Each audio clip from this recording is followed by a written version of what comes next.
Welcome to the Western Hunter Podcast. I'm Chris Denham, your host. The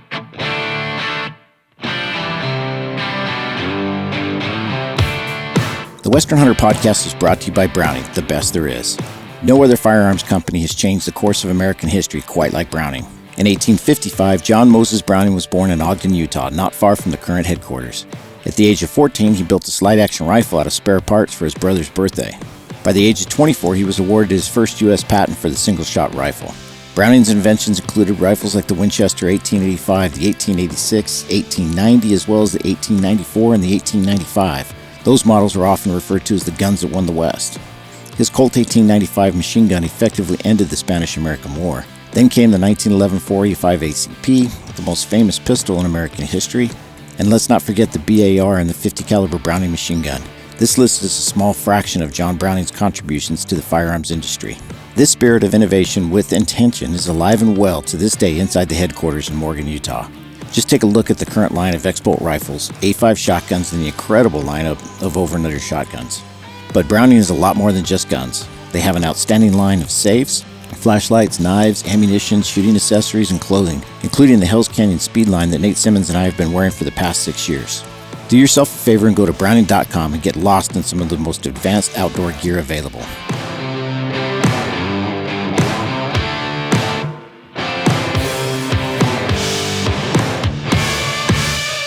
All right, well, folks, welcome back. Another podcast from the Western Hunter. I know it's been a while, and I know I've said that I've probably opened about the last 10 podcasts in a row with, it's been a while, but it has been a while. But the Western Hunter team, we've been working on a lot of new ideas, and we're going to be bringing you more podcasts more frequently, mostly because we've got lots of new content ideas.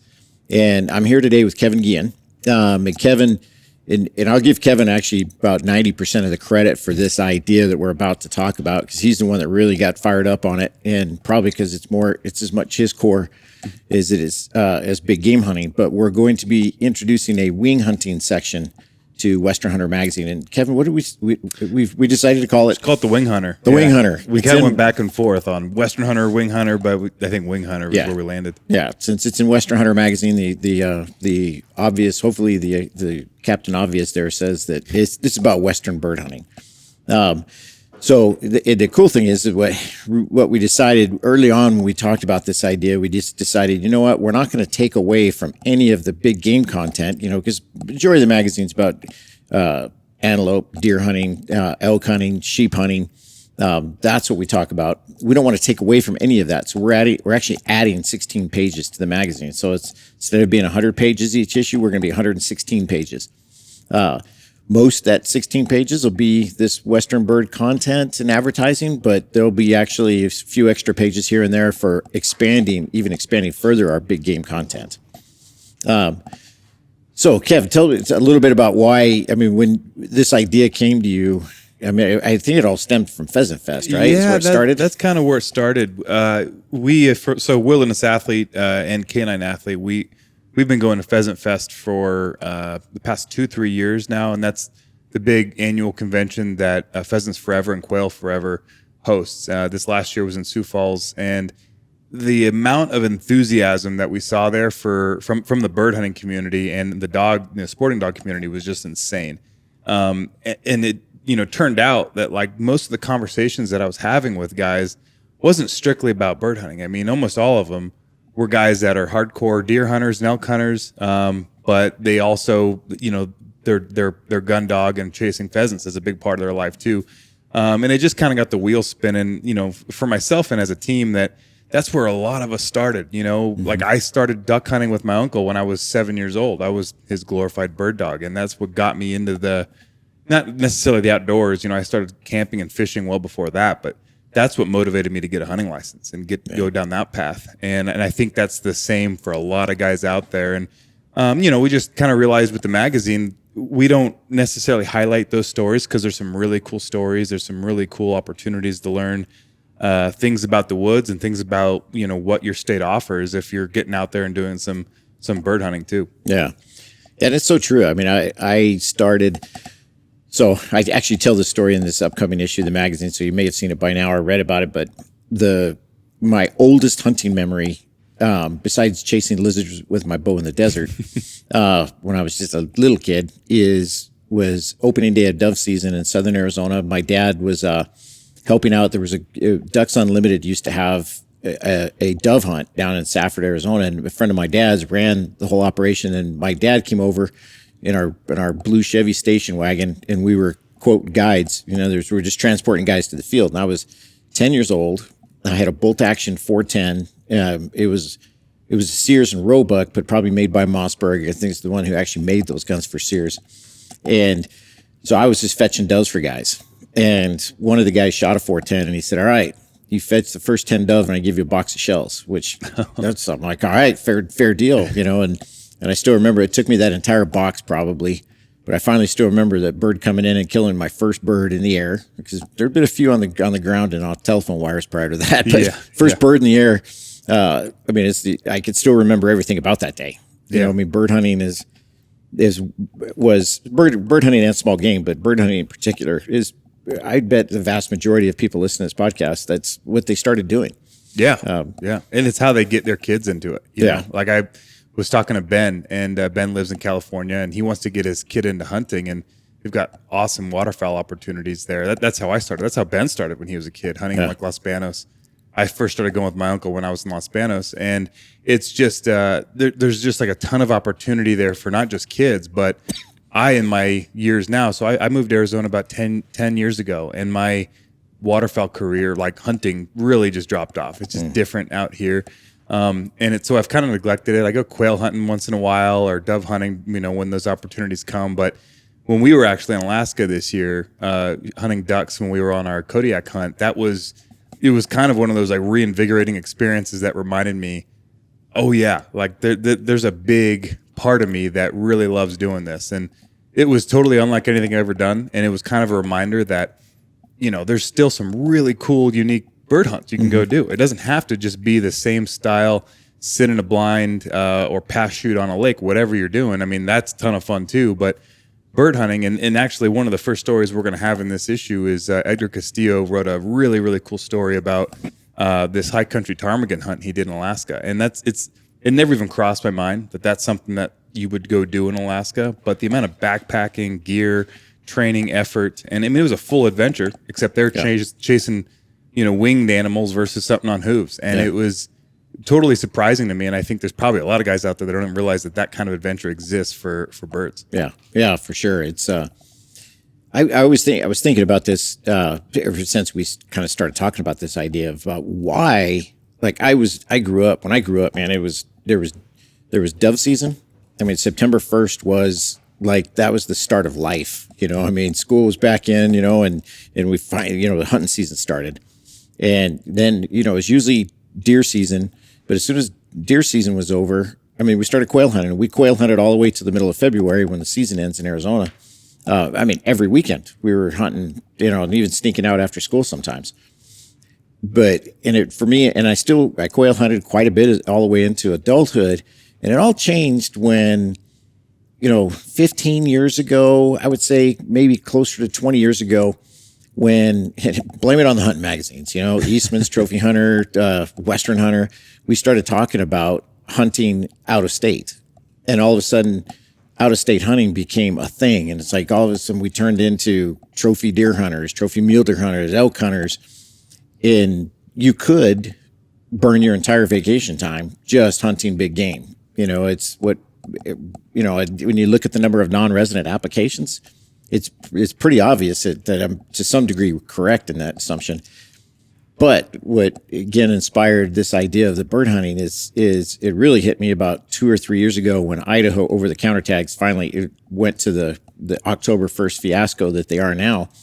Prior, 9-10 years ago, I could buy an elk tag when I got to Idaho. I could go up there and go archery elk hunting and just buy my tag when I got there because they were still available in September. Every single elk tag, or big game tag available in the West is consumed every single year now, with many people standing in line. I couldn't draw a leftover elk tag in Colorado that there was like 200 tags left over. There's 200 people didn't even want that tag in the original draw. I couldn't even get it as a leftover. Yeah. So we're heading. It's for as hunters, it's a bit of almost a dangerous path we're on. If we don't get our kids out hunting and keep ourselves out hunting more, then the big game opportunities are not going to scratch the itch.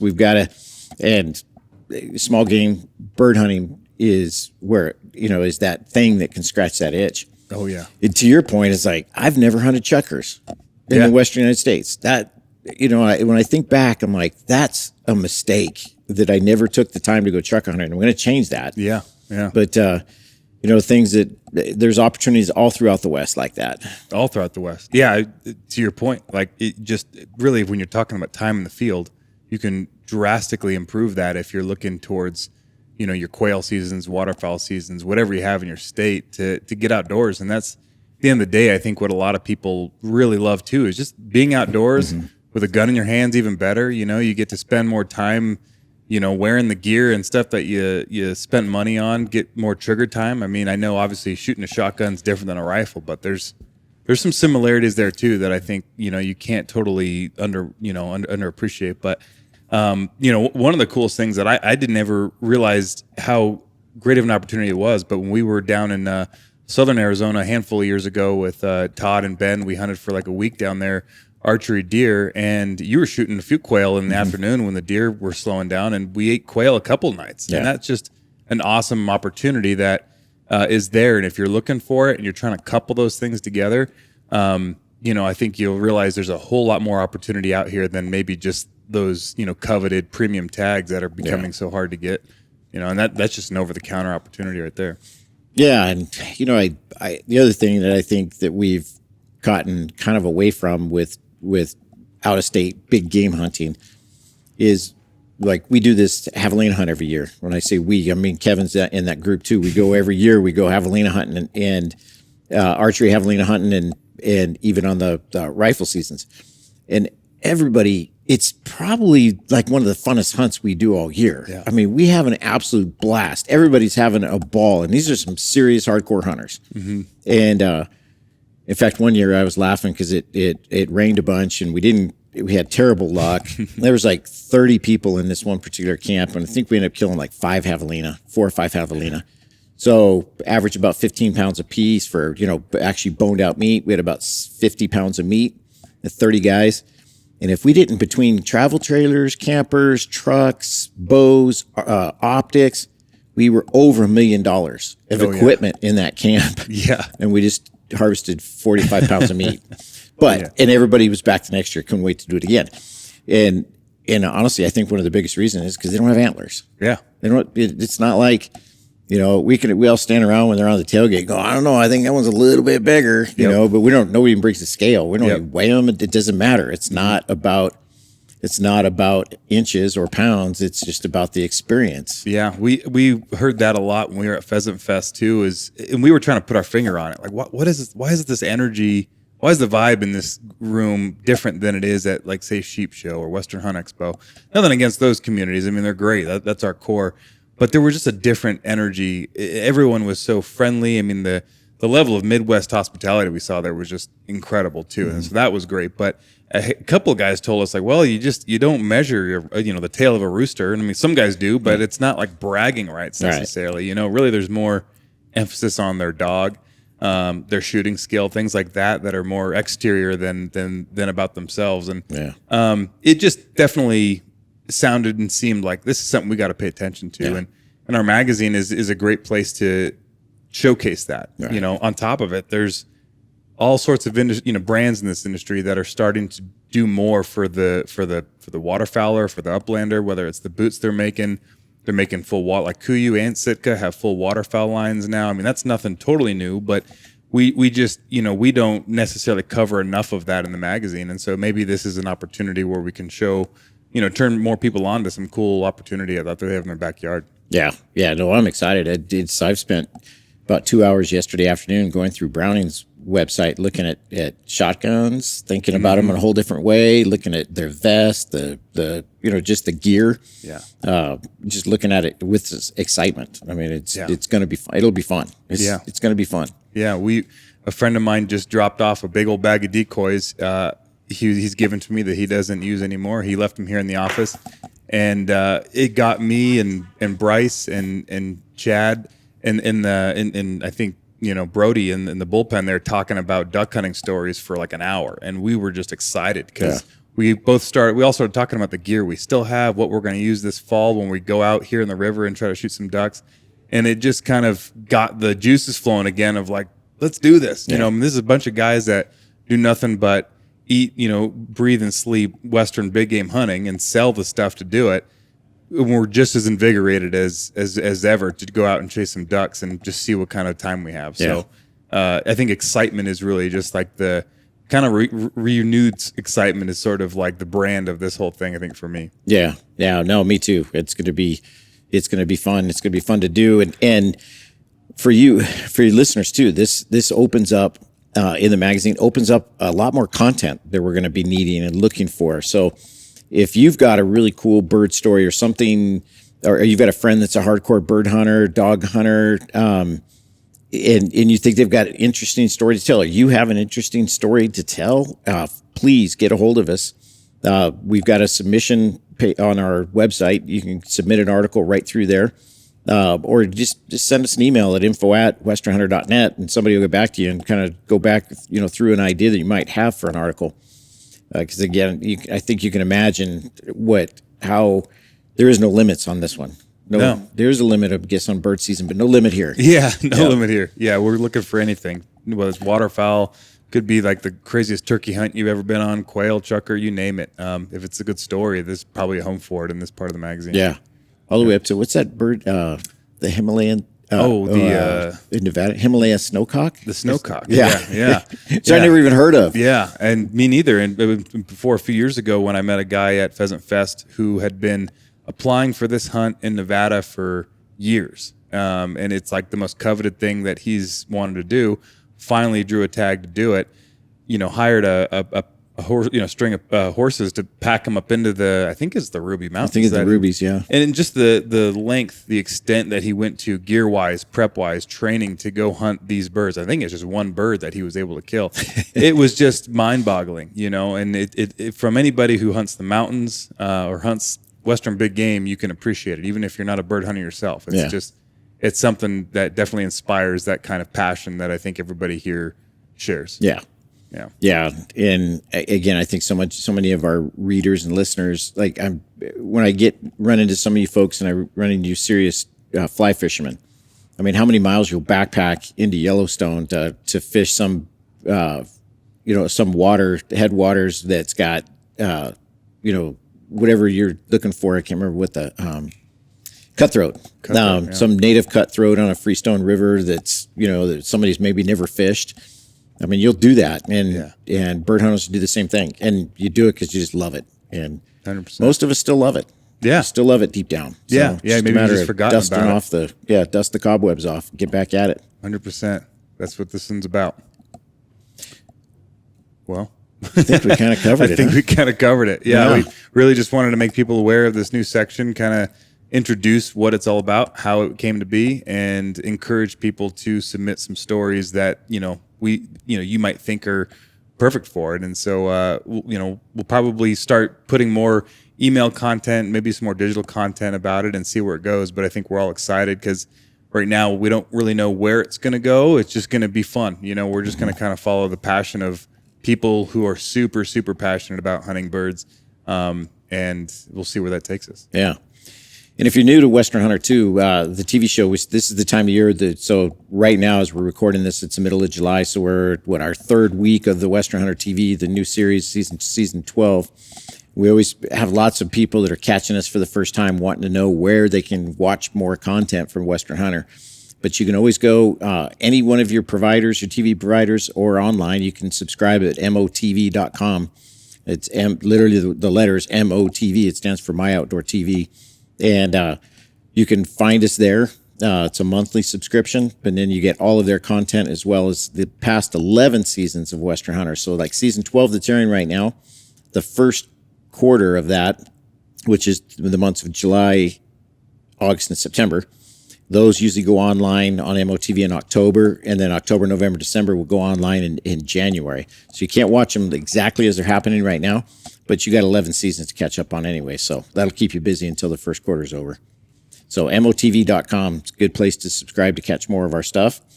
westernhunter.net. We've got all of our blog content, our YouTube channel, the Western Hunter, the YouTube channel. We've got a ton of content on there as well. So lots of different places to catch up with us on, and especially with the bird hunting, we'll be having more blog articles and content for bird hunters coming up as well.